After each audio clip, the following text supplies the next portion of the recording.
Good evening, everyone.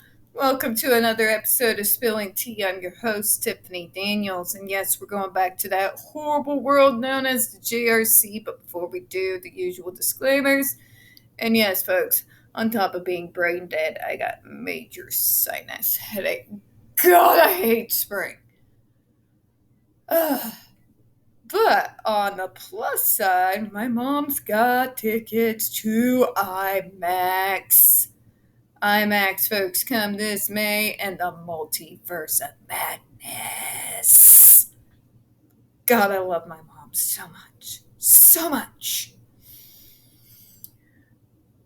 Anyways, you are going to see the link to this article right there in the description box alongside the other pertinent links to the Stop the Shocks campaign, including Autistic Hoya's massive archive on the subject. And folks, the templates, you know the drill. Sign your name, click on your senator, and the ever-present self-explanatory change.org shut the Judge Rotenberg Center down petition. Folks, when we talk about the JRC, you're going to hear vivid descriptions of and catch clips of surveillance footage of people with disabilities being tortured and abused. If you got young children present, please use your headphones and find your nearest emotional support kitty. And folks, it's 4:37. It's been back-to-back calls. Good news on that. I am no longer on the chopping block, and I closed today at a 56% freaking close rate, which is goddamn fantastic. But I'm brain dead. It took a lot of effort. So if I stumble over my words, folks, my apologies in advance, alright? Okay, so we're going to where we left off last afternoon. Ahmed 2006 describes her approach to the understanding orientation to space, to others, and to time as a gradual process of bringing what is behind to the front, and in doing so, creating a new angle in what appears. Here, Ahmed 2006 is discussing her proposition for what she terms queer phenomenology, which I feel has relevance to my own understanding of the phenomenon that is the Judge Rotenberg Center, in particular, and of institutional spaces more generally. Though my own engagement with different artifacts of the JRC, including photographs, articles, survivor testimony, and a detailed written description of the building published by Israel 2002, I was able to get a sense of the space, although unable to visit it myself. One of the most obvious drawbacks of this research. Yeah, I would rather be freaking torn apart by lions. And that's not an exaggeration. Someone go find me some lions. Through the act of drawing out a tentative floor plan of the JRC building using descriptions and photos supplied by Israel, I was, as Ahmed 2006 describes, able to interpret the center from a new angle, an angle that shaped my thinking about the use of the themed elements within the institutional space. Through this research, I hope to be able to bring forward what has relegated to the back. This can apply to many aspects of a project like this, including the testimony of institutional survivors, abuses suffered, or the historical context of the institutional spaces. But my paper is particularly interested in bringing our attention to the spaces of containment, through the case study of the JRC, and more specifically, to the built environment, the spatiality of a particularly unusual contemporary institution. In Queer Phonology, Ahmed 2006 explores, in part, how bodies become oriented. She discusses relation to gender, race, and sexuality, but her arguments can be extended to include disability as a site of embodiment and orientation. Ahmed 2006 asks, what does it mean to be oriented? How do the spaces we inhabit impress upon our bodies?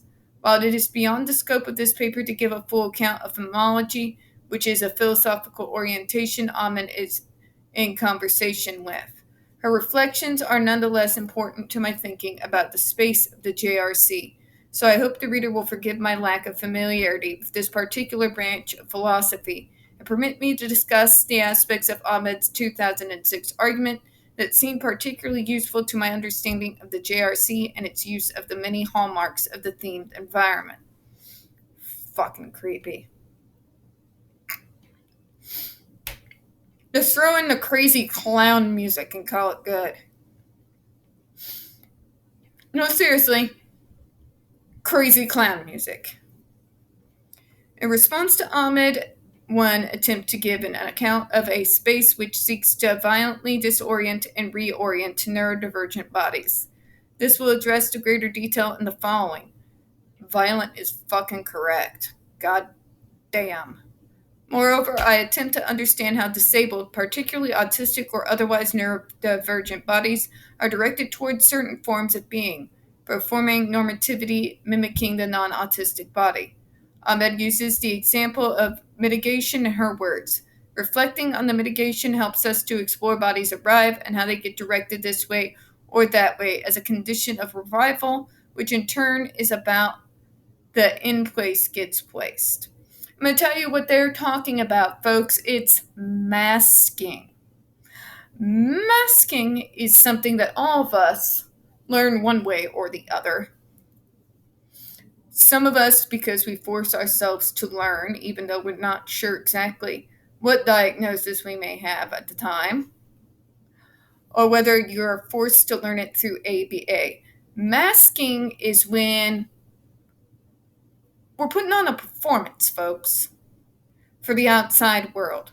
We are mimicking you, mimicking your ways of speech, mimicking how you move in order to appear more, quote unquote, normal, so that, society doesn't become uncomfortable with us. It's a sad, sad joke. But basically, how it works is that the outside world has tried to drill into us, especially through the medical model, for more decades than I care to think about or contemplate at this moment without exploding. It's this idea that in order for us to be loved and accepted, in order for us to be worthy of these things and worthy of autonomy and privacy and the right to an independent or interdependent life, we have to pretend to be normal, this false equivalency, this idea of the absolute norm, in order to be accepted, loved, and worthy of all these things. It causes incredible mental health issues, especially as you become an adult. In fact, many of us have been masking for so goddamn long that when you first start pulling away the mask, you begin to wonder which is the mask and which is the autistic, which is the real me. These are real conversations we have in the autistic community all the time. And it is drilled into kids from an early age. It's the most disgusting message on the fucking planet. You in and as you are will never be good enough.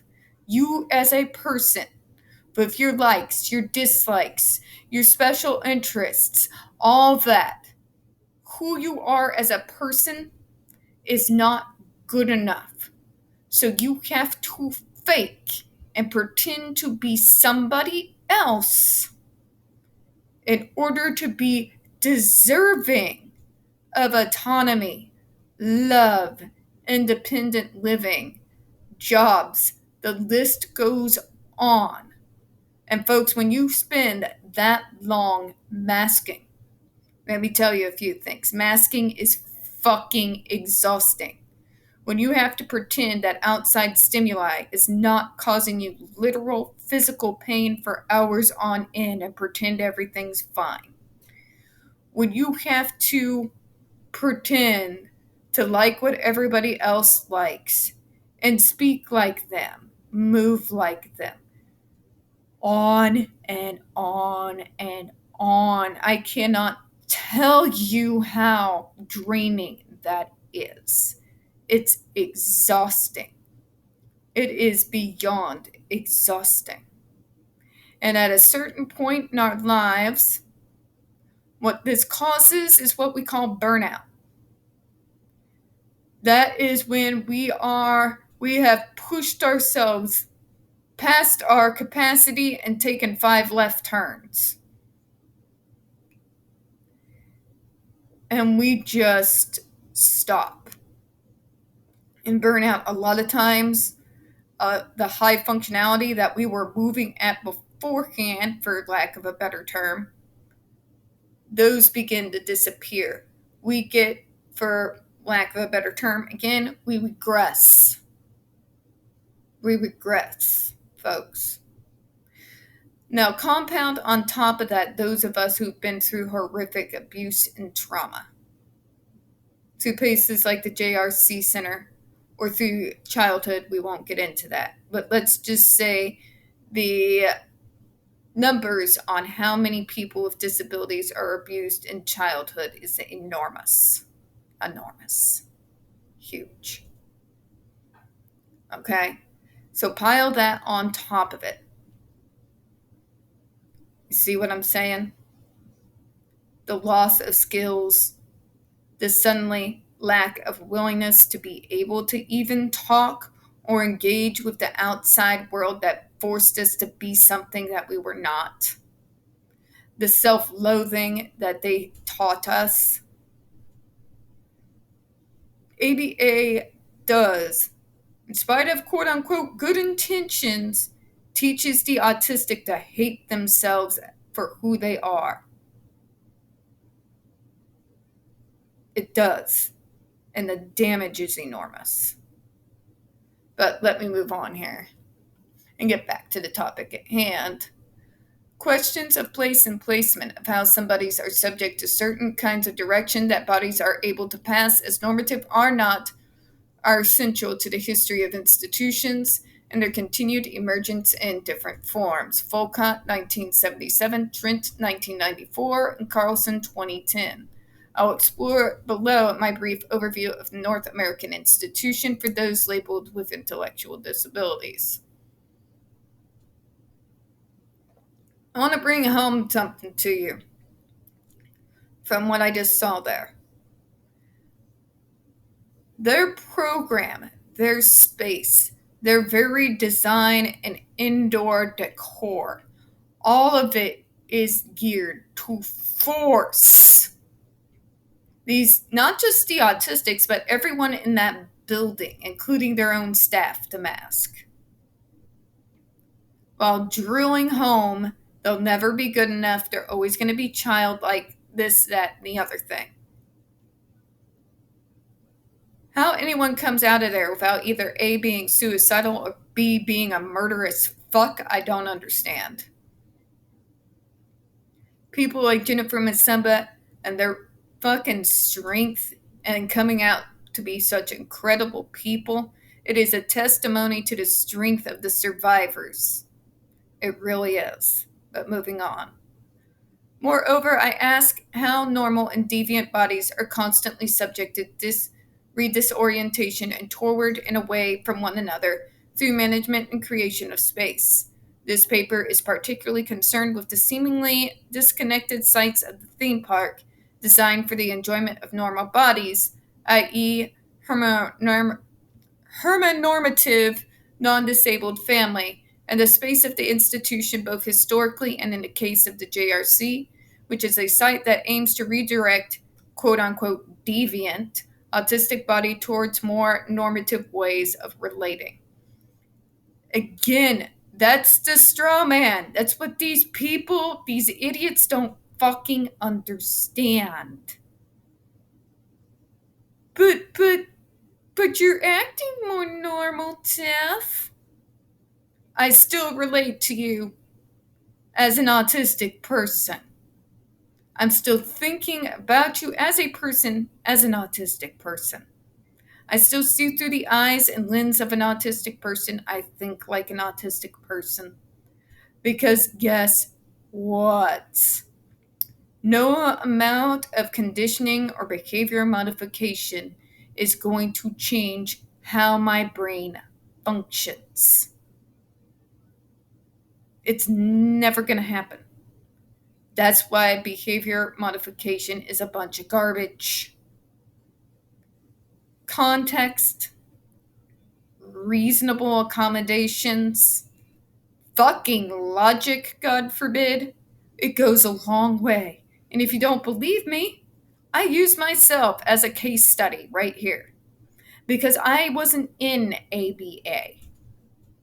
I was diagnosed late in my life. But I still had reasonable accommodations because my mom's a very smart person. My dad was a very smart person. My stepdad is an extremely smart person. They used things like logic and reasonable accommodations. And when those weren't available, would assist me to find another way of doing things. I turned out just fine. Just saying. Carlson quotes Foucault, whose work she draws upon to inform her own analysis of the institution and the construction of the category of intellectual disability.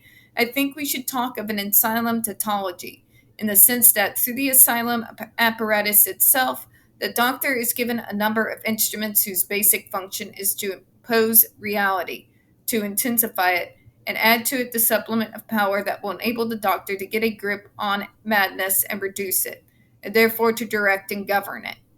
In what follows, I attempt to unravel the tautology governing the space of the JRC. Here's another thing. Now, I've never understood about the JRC. The goddamn cookie cutter approach. You're dealing with a student population with vastly different diagnoses. And you're using a quote-unquote treatment that is exactly the same for every single student there. Now, I've never worked in healthcare, but I've been around it my whole life. I have worked in mental health. I've also worked in neurodevelopmental.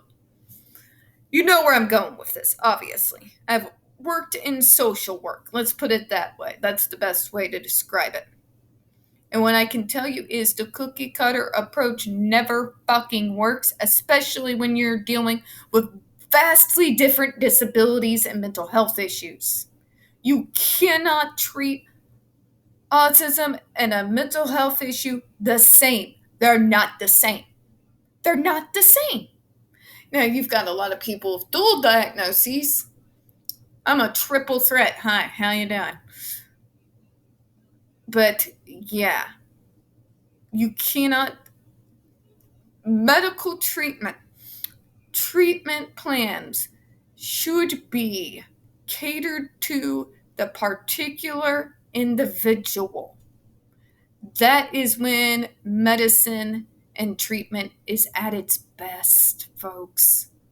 At its best. Even then, you still have to deal with ABA cunts, but that's neither here nor there. Individualize things. And for the love of God, get out of this goddamn mentality that somehow by teaching us to act normal, that magically we're going to be normal. Oh, you can relate to me like a normal person. No, I can't, Karen. No, I can't, but I can sure make you think that I do. I'm just saying. And on that note, folks, I'm going to close out for tonight. We don't get very many views on this channel. The few that we do tend to get removed from time to time. So, folks, please don't forget to hit that like button, hit subscribe, and don't forget to hit the comments. I do appreciate your time this evening. And as always, we here at Spilling Tea hope you have a good one. Bye-bye.